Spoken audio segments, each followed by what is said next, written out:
로마서 1장 7절의 말씀을 중심으로 가치 체계의 기준이라는 제목으로 은혜를 나누겠습니다. 마가복음 11장 27절 이하에 보면은 예수님과 유대 종교 지도자들 간의 논쟁이 그려지고 있는 내용이 나옵니다. 유대 종교 지도자들의 생각에는 예수님이 나사렛 출신이라고 하여서 아무것도 배우지 못한 그런 사람으로 생각했던 것 같습니다. 반면에 유대 종교 지도자들은 랍비 교육을 제대로 밟았고 우리 속된 말로 엘리트 코스를 밟았던 자타가 공인하는 실력자들이었습니다. 그 사람들의 입장에서 나사렛이라고 하는 곳의 출신의 사람은 눈에 들어오지 않는 곳이죠. 우리는 이 나사렛이 이제 익숙해졌습니다만은 가끔 우리나라 안에도 한 번도 듣도 보지 못했던 그런 지방의 이름이 들릴 때는 어디야라고 그렇게 얘기하지 않습니까? 그것처럼 나사렛은 그곳에서 요한복음에 나오는 것처럼 선한 것이 나올 수 없는 그런 동네라는 인식이 있었습니다. 왜냐하면은 그런 구약적 배경이 전혀 없기 때문에 그렇습니다. 나사렛이라고 할 때는 다 이렇게 좀 어색한 거죠. 낯선 그런 느낌을 주는 거죠.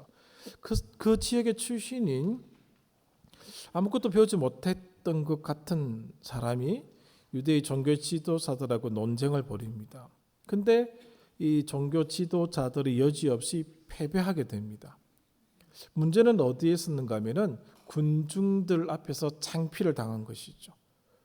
그 사건 이후로 이 유대 지도자들은 예수님을 죽이려는 계획을 세우게 됩니다. 여러분, 약간의 논쟁이 있었다는 이유로 상대방을 죽이려고 한다는 것 이해가 되지 않지 않습니까? 우리끼리도 무슨 생활을 하다 보면 논쟁이 일어나고 의견이 맞지 않는 경우가 있습니다. 그때마다 다 죽여버린다면 몇 명이 살아남겠습니까? 그런데 지금 예수님하고 아무리 예수님이 실력 없는 사람처럼 보였다 할지라도 그분과의 논쟁 속에서 졌다고 해서 예수님을 죽이려고 한다? 좀 지나친 그런 면을 보여주고 있다라는 생각이 듭니다만은 당시의 가치 체계의 기준에서 보자면은 이 사건은 쉽게 넘어갈 수 없는 사건이다라고 하는 것이죠. 지금 예수님과 논쟁을 그냥 예수님과 종교 지도자들 간의 논쟁으로 끝내는 것이 아니고 그것을 청중들이 바라보고 있었다는 점에 있어서 이 문제가 되는 겁니다. 당시 로마 제국의 가치 체제에 있어서 중요한 것 중에 하나가 명예였다고 합니다. 명예를 더럽히는 것, 명예를 무너뜨리는 것, 명예와 관계된 문제에 있어서 뭔가 사건이 생기게 된다면은 특히 또 공개적으로 수치심을 불러 일으키는 일이 생기게 된다면은 쉽게 끝나지 않았다라고 하는 것이죠. 유대 지도자들의 입장에서는 이 실추된 명예를 회복하기 위해서는 어떤 방법도 불사할 수밖에 없는 그런 상황이었다라고 하는 겁니다. 예수님을 죽여서라도 그 실추된 명예를 회복하고자 했다라고 하는 것이죠.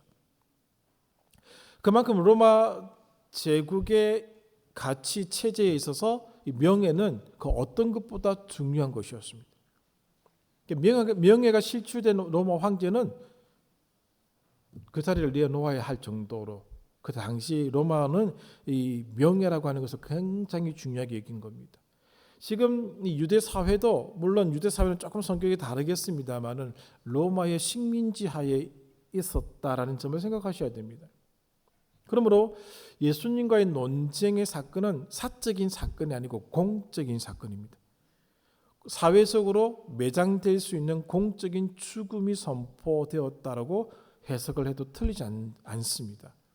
그만큼 유대 지도자들이 명예를 잃어버린 사건이 이 마가복음 11장 27절 이하에 나타난 사건이다라고 하는 것이죠. 그렇게 명예를 중요스럽게 여겼던 그 사회 속에서 그리스도인들은 십자가 형벌이라는 가장 수치스러운 죽임을 당한 예수님을 주인, 주님으로 부르고 고백했다는 점입니다. 명예가 가장 가치 있다라고 여겼던 사회에서 그 명예의 절대적인 반대편에 서 있는 십자가형이라는 가장 수치스러운 죽임을 당한 자를 신으로 하나님의 아들로 주님으로 불렀다라고 하는 것이죠. 그리스도인들은 십자가의 예수님을 선택하면서 명예라는 로마 제국 가치 체제 정점에 있었던 그 명예라는 가치 체계에서 과감히 탈퇴를 선언하게 되는 겁니다. 십자가 예수를 선택한다고 하는 것은 명예라는 가치를 버렸다라고 하는 것과 똑같은 얘기가 되는 겁니다. 마틴 행겔의 십자가의 처형이라는 책을 보면은 십자가와 관련되어서 십자가 처형이 가장 상세하게 기록되어 있는 문헌을 로마 당시의 문헌 속에서 찾아낸다고 할 때 찾지 못했다라고 그렇게 마틴 행겔은 얘기를 합니다. 왜냐하면은 그토록 수치스럽고 모욕적인 것을 우리의 문헌 속에 남겨둘 수 없다라고 판단한 것이죠. 그래서 기록하지 않았다고 합니다. 십자가 형벌과 관련해서 가장 상세하게 십자가 형벌의 순서를 기록한 책은 복음서밖에 없습니다. 그만큼 그 당시에 가장 수치스럽고 모욕적인 명예를 가장 가치 있게 여겼던 사회는 그 십자가 형벌에 관계된 글들을 남기지 않았다라고 하는 것이죠. 그런데 가장 모욕적인 처형 방법으로 죽은 자를 하나님의 아들, 주인, 주라고 불렀다라고 하는 것이죠. 그러므로서 로마 사회가 정점에 두었던 명예라고 하는 것을 가차없이 던져버리는 사람들이 생겨났다라고 하는 것이죠. 그들이 바로 그리스도인이라고 하는 겁니다. 그리스도인들에게 십자가는 하나님의 능력이자 최고의 영광입니다. 어울리지 않는 표현이라는 한 것을 느끼셔야 됩니다. 가장 명예로운 것이 십자가에 달린 예수 그리스도를 믿는 것이다 라고 하는 것이죠. 그들에게, 그리스도인들에게 이미 하나님의 자녀라고 하는 것은 최고의 명예의 호칭이 될 수가 있습니다. 그래서 이들은 세상에 사라질 명예 경쟁에 더 이상 연연하지 않았다고 합니다. 세상에서 벌어지고 있는 명예 경쟁에 그들은 뛰어들지 않았습니다. 제가 참고했던 책에는 이걸 무시했다라는 단어를 쓰고 있습니다. 이것이 초대교회 그리스도인들이 세상의 가치를 전복시킨 힘입니다.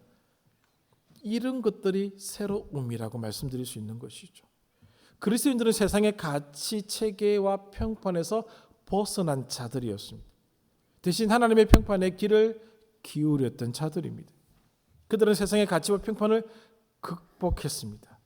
남보다 앞서고 돋보이려는 욕망이 지배하는 세상을 무시한 겁니다. 놀랍지 않습니까, 여러분?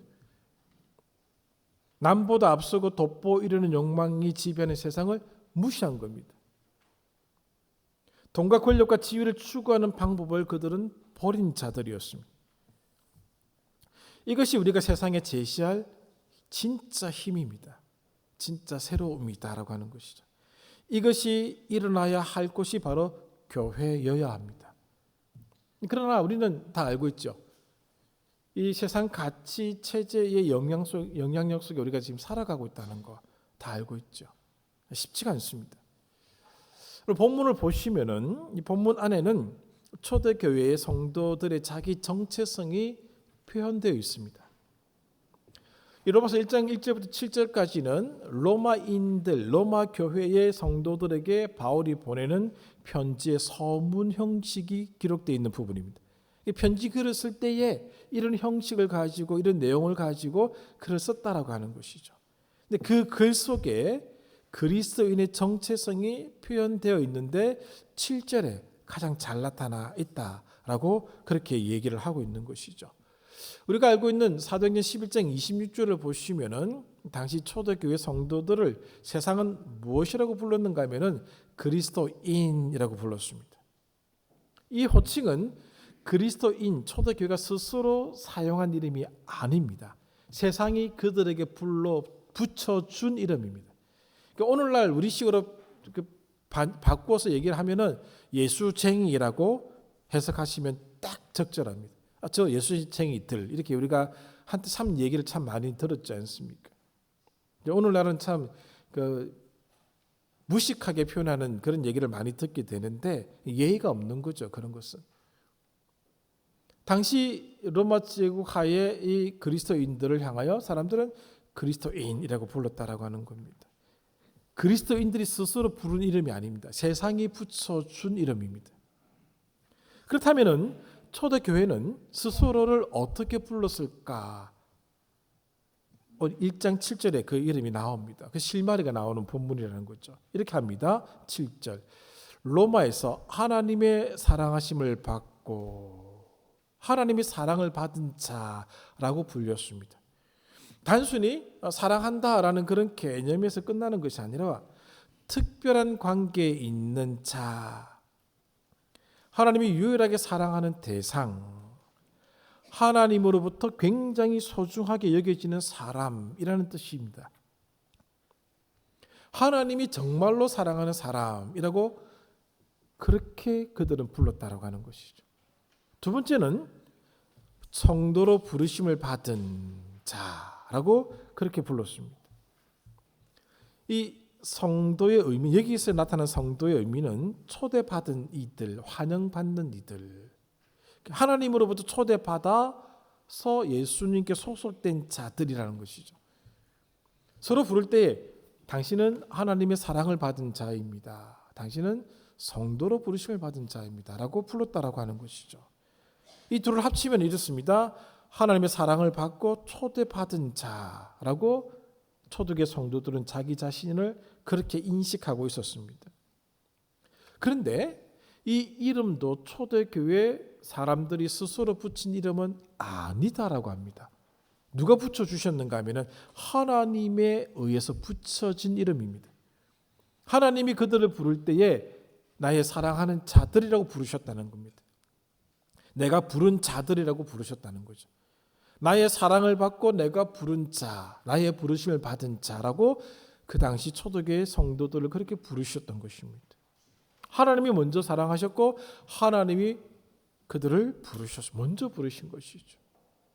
그러므로 이 호칭이 오늘 우리에게 던져주는 아주 중요한 핵심은 무엇인가 하면은 우리됨, 나의 나됨은 나로부터 시작되는 것이 아니고 하나님으로부터 시작된다는 겁니다. 이것이 그리스도인의 정체성의 출발점입니다. 우리 속에서부터 시작되는 게 아닙니다. 우리에게서 나에게서 시작되는 게 아니다라고 하는 거죠. 우리의 가치는 우리가 가지고 있는 능력, 우리가 가지고 있는 소유가 우리 가치를 평가하는 게 아니다라는 뜻입니다. 우리의 가치는 하나님의 가치에서부터 시작된다는 것이죠. 조금 더 들어가 보면은 우리의 가치를 정하는 것에 포함되어 있는 것들이 있습니다. 인종이죠. 인종차별이라는 단어를 우리는 알고 있습니다. 여러분 생각해 보십시오. 지금도 인종차별이 일어나고 있습니다. 안 한다고 하지만은 많이 극복되었다라고 하지만 여전히 있습니다. 우리 지역적 차별도 잘 이겨내지 못하는 그런 수준의 사람들이 우리인데 인종 쉽지 않습니다, 여러분. 교육 정도에 따라서도 가치를 다르게 매깁니다. 학위를 가지고 있느냐, 그 PhD냐, 디민이냐, THD냐 다 달라집니다. 성별도 마찬가지죠. 가문도 마찬가지죠. 경제력, 국적. 어떤 땡땡 교회의 목사님은 미국 국적을 가지고 있는데 여기 교회의 청빙을 받으시려면 미국 국적을 포기하라니까 자기 포기 못한다고 그렇게 했던 얘기를 들어본 적이 있습니다. 굉장히 중요한 것이거든요. 자기에게. 자기 가치를 그것이 가치 매겨준다고 판단하니까 안 버린다는 겁니다. 외모도 그렇죠. 여러분 175cm가 좋습니까? 178cm가 좋습니까? 힘드시죠? 그런 속으로 180이 좋다고 생각하시면 됩니다. 잔고가 1,000만 원 있는 사람이 좋습니까? 1억 있는 사람이 좋습니까? 잘생긴 사람이 좋습니까? 이쁜 사람이 좋습니까?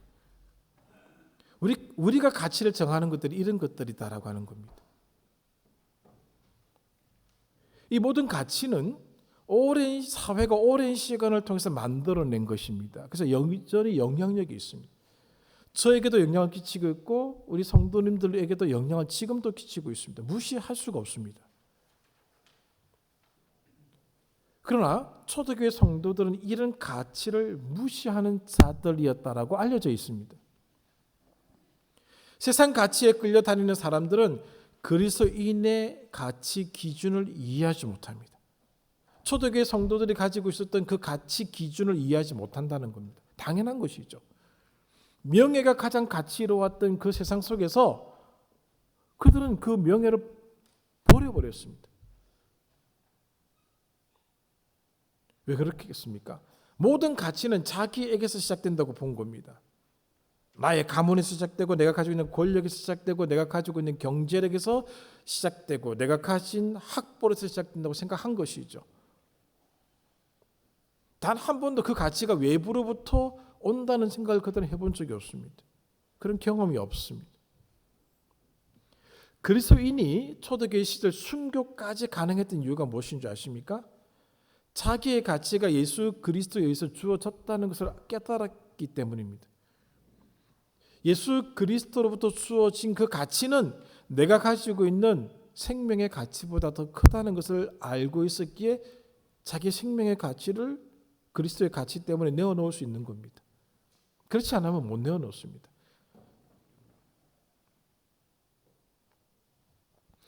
이분의 예를 들어 죄송한데 이분께 내승마비 시인인 송명희 시인은 하나님을 공평하신 하나님이라고 외칩니다.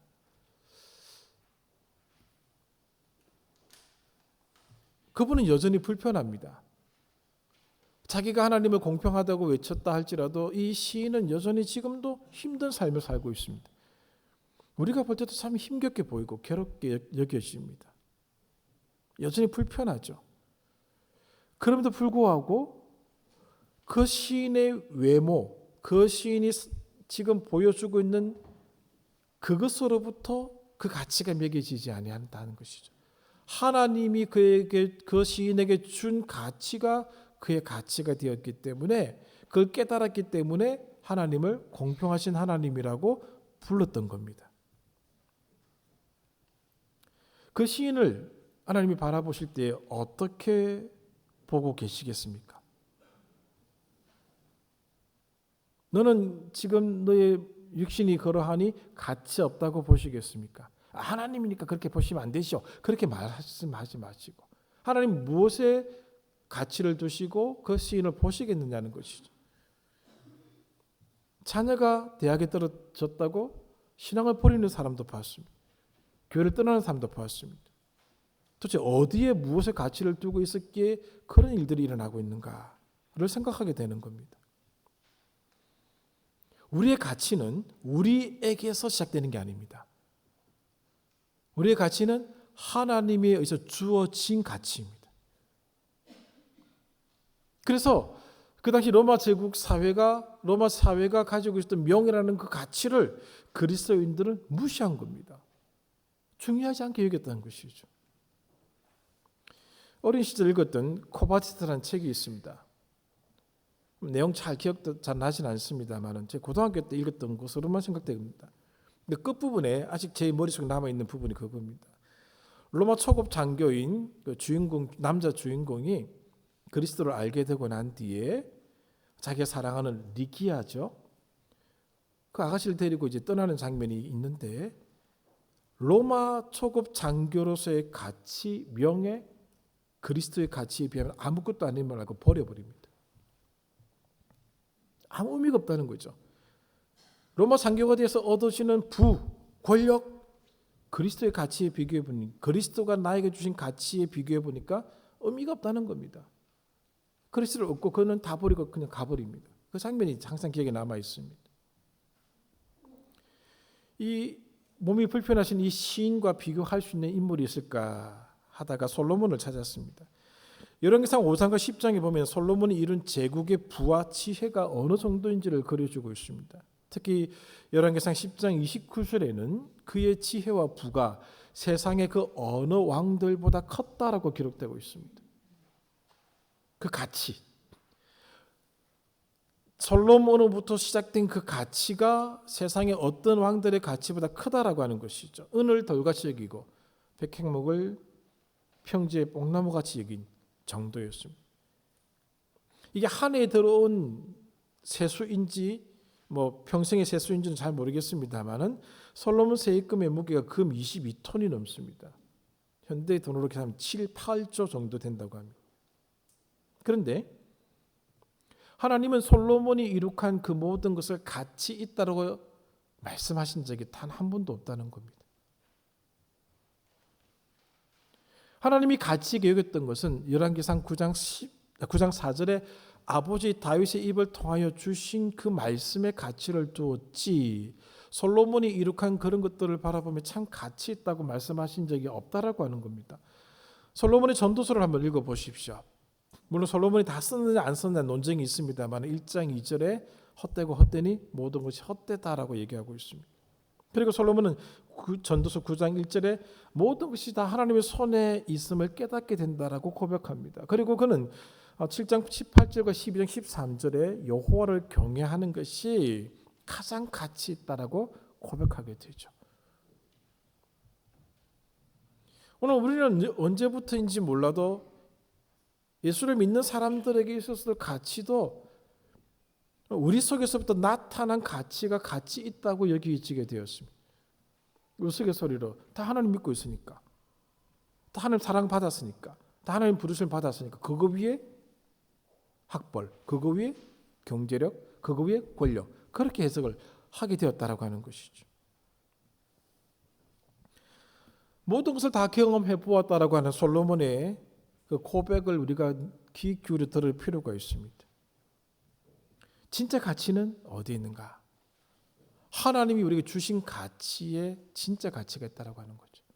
하나님 우리를 사랑하신다고 하는 것이 진짜 가치고, 하나님이 우리를 초대했다고 하는 것, 환영했다고 하는 것이 진짜 가치라는 거죠. 사람의 가치는 인간이 만든 업적과는 아무런 관련이 없습니다. 고난주간에 말씀드렸죠. 누가복음 16장 19절부터 25절에 부자와 거지 나사로가 나옵니다. 16장 19절, 20절, 21절, 22절 넘어가면서 거지 나사로도 죽고 부자도 죽습니다. 부자가 입고 있었던 옷은 자색 옷입니다. 굉장히 비싼 옷입니다. 그 가치는 돈으로 한 사람은 어마어마한 돈입니다. 평민이 입을 수 없을 정도의 가치가 있는 옷을 입고 있었습니다. 그것이 그 부자의 진짜 가치가 아니었다는 것을 누가복음 16장은 보여주고 있습니다. 죽어서 그는 음부로 내려갑니다. 거짓 나사로는 부자의 상에서 떨어지는 음식을 먹고 살았습니다. 남루한 옷을 입고, 개가 그의 친구였습니다. 개와 같이 음식을 나누어 먹는 정도였었습니다. 세상의 눈으로 보면 부자는 가치 있는 사람이고, 거짓 나사로는 가치 없는 사람입니다. 우리라면 누구를 친구로 삼겠습니까? 거짓 나사로를 친구로 삼겠습니까? 이 부자를 친구로 삼겠습니까? 하나님은 부자가 이룬 업적, 부자가 이룬 그것을 가지고 그를 평가하지 않으셨습니다.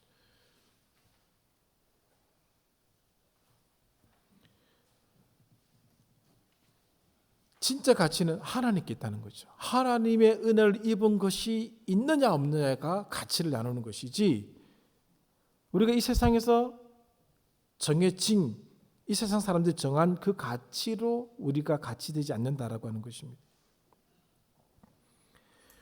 하나님의 은혜에 우리의 가치가 있는 것이죠. 이런 자들에게 요구되는 삶이 있는 것입니다. 인간가치 평가 체계는 외형에 있습니다.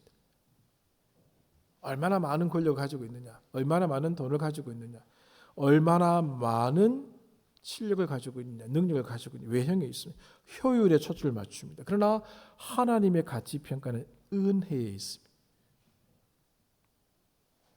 하나님의 가치 체계에 있어서 가장 핵심적인 사항은 무엇인가 하면, 하나님은 인간처럼 흔들리는 존재가 아니다라는 점입니다.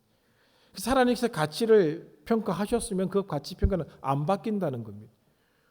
로마 제국 당시의 가치는 명예입니다. 그게 가장 높았다고 합니다. 또 어떤 시대의 가치는 권력이 가장 높았습니다. 오늘날의 가치 최고 정점은 돈입니다. 권력보다 돈이 더 위에 있다고 저는 그렇게 알고 있습니다. 시대마다 가치가 달라지고 있습니다. 그러나 하나님이 우리에게 부여하신 이 가치는 안 바뀌는 가치입니다. 세상의 가치 체계가 강력한 힘을 소유한 것처럼 보이지만은 하나님은 그런 것들을 보시지 않습니다. 이 성경의 시인이 하나님을 공평하신 하나님이라고 불렀을 때에 신앙이 참 높다. 그래서 그렇게 고백했을 것이다. 그게 아니라고 저는 봅니다. 하나님이 자기의 부여하신 가치를 그 시인이 깨닫고 난 뒤에 세상이 자기를 평가하는 그 가치 체계를 무시한 겁니다. 거짓 나사로와 부자 얘기가 똑같은 겁니다. 그래서 공평하시다라고 고백을 하게 되는 겁니다. 그리스도인은 세상의 가치에 영향을 받지 사실 않아야 합니다. 사실은 영향받지 않아야 됩니다. 하나님은 세상이 무가치하다라고 여겨지는 것들을 통하여 역사해 오셨습니다. 가장 작은 민족을 통해서 역사해 오셨고 가장 약한 것들을 통하여 일을 해 오셨습니다. 우리가 잘 알고 있는 성경 구절 기억하고 있지 않습니까? 고린도전서 1장에 나오지 않습니까? 1장 25절 하나님의 어리석음이 사람보다 지혜롭고 하나님의 약하심이 사람보다 강하니라. 하나님은 가장 약한 것들을 가장 모욕적인 것을 통하여 역사하셨습니다. 그래서 고린도전서 1장 18절에 십자가의 도가 멸망하는 자들에게는 미련한 것이요 구원을 받는 우리에게는 하나님의 능력이라. 내가 지혜 있는 자들의 지혜를 멸하고 총명한 자들의 총명을 표하리라. 이후에 쭉 우리가 알고 있는 말씀들이 있죠. 이 위대한 하나님의 가치 체계를 의심하지 말아 달라는 것이죠. 저도 세상의 가치 체계에 영향을 받고 있고 우리 성도님들 다 영향을 받고 있습니다. 우리 다 그것 때문에 기도하고 있지 않습니까? 그러나 하나님이 우리를 사랑하신다는 이 가치, 하나님이 우리를 환영해 주신다는 이 가치는 그 어떤 가치보다 높고 크다는 것입니다. 십자가 사건 이후로 하나님의 가치 체계는 언제나 하나님의 사랑과 부르심이었습니다. 이 가치를 부여잡고 우리는 살아가는 사람들이라는 점을 꼭 기억해 주셔야 돼요. 로마서 8장에 참 잘 나타나 있지 않습니까? 우리가 힘들어서 내려가는 부분이 아니거든요. 8장 31절에 하나님이 우리를 위하십니다. 하나님이 우리에게 부여하신 이 가치는 세상의 가치가 어떻게 할 수가 없습니다. 그래서 로마서 8장 38절에 내가 확신하노니 사망이나 생명이나 천사들이나 권세자들이나 현재 일이나 장래 일이나 능력이나 높음이나 가품이나 다른 어떤 피조물이라도 우리를 우리 주 그리스도 예수 안에 있는 하나님의 사랑에서 끊을 수 없다라고 얘기합니다. 하나님이 우리를 의롭다고 하셨습니다. 우리를 정죄하지 않는다고 하셨습니다. 여전히 우리를 사랑하신다고 하시는 것이죠. 우리 가치가 하나님의 사랑에 근거하는 한 우리는 무너지지 않습니다. 그게 그리스도인입니다.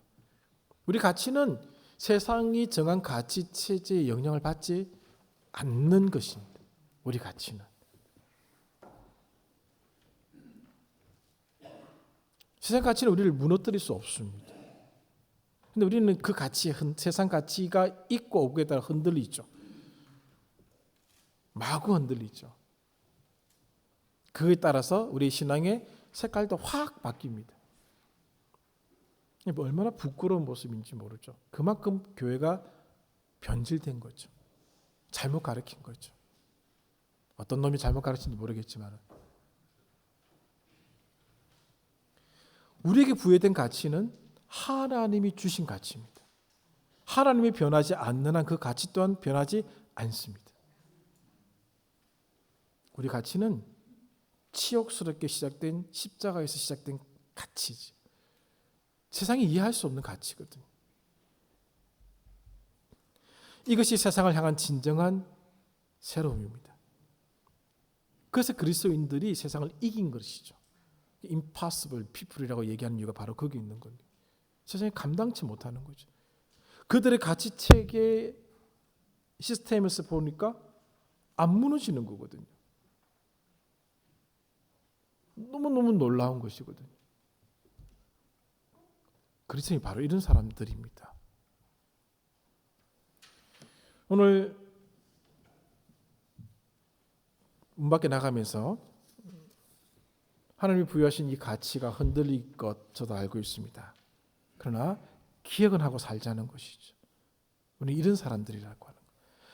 이것을 목숨을 걸고 지켜냈던 사람들이 있고 살아낸 사람들이 있었던 시대가 있었습니다. 근데 우리가 그것을 이제 해야 될 숙제를 지니고 있는 것인데, 오늘 그 어떤 것도 하나님이 우리에게 부여하신 그 가치로부터 우리를 빼앗아갈 수가 없습니다. 로마서 8장 35절에 나옵니다.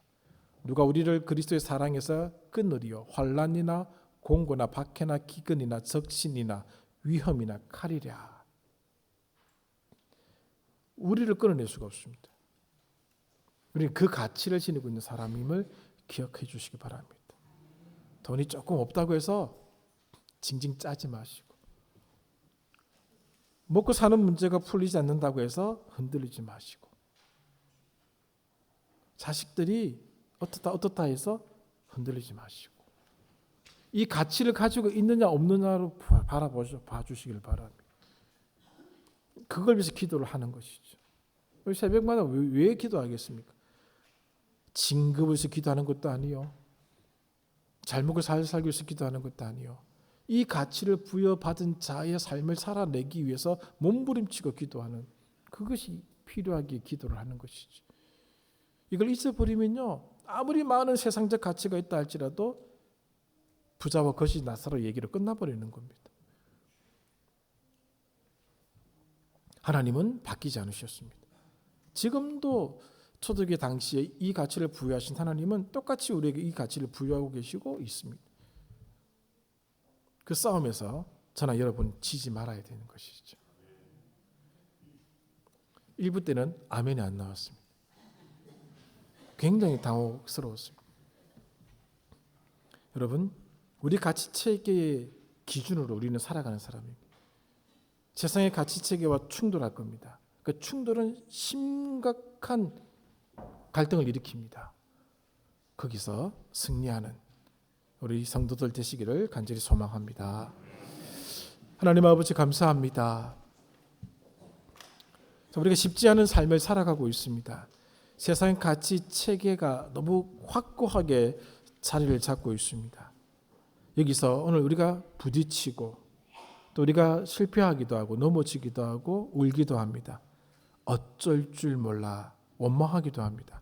그러나 어리석음을 다 용서하여 주시고, 하나님이 우리에게 주신 이 가치가 우리를 사랑하신다는 것, 우리를 부르셨다고 하는 이 놀라운 가치 속에서 삶의 재발견이 일어나도록 인도하여 주시옵소서. 하나님, 저 예배당의 문을 열고 나갈 때에 또 우리에게 밀려오는 이 세상적 가치의 이 도전 앞에 우리는 서게 됩니다. 잠깐 주눅들 수도 있을 것이고 머뭇거릴 수도 있을 것입니다. 그때마다 다시 힘을 주십시오. 다시 우리를 일으켜 주시옵소서. 예수님의 이름으로 기도합니다. 아멘.